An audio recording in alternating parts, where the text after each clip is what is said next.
წინასაარჩევნო შეხვედრებს განაგრძობს გარდაბაში ქართული ოცნების მაჟორიტარობის კანდიდატით მამუკა არეშიძე.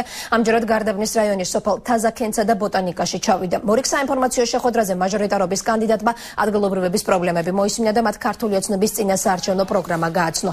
ეს პროგრამა რამდენიმე დღის წინ გამოქვეყნდა.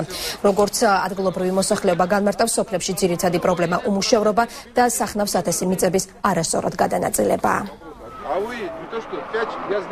თქვენ დაინახეთ, როგორ დაძრწოდნენ ტურები გარშემო, როგორ შეეცადა, რომ ეს შეხვედრები სამივე დაეშალა. მაგრამ საბოლოო ჯამში მაინც არ გამოვიდა.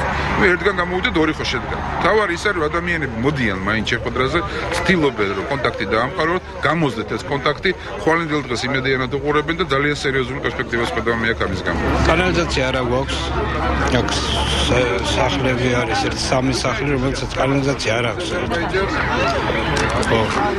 ნაგავსაღრელი აქვე არის გვერდით, სახლების გვერდით და ეს ძალიან დისკომფორტს იწვევს.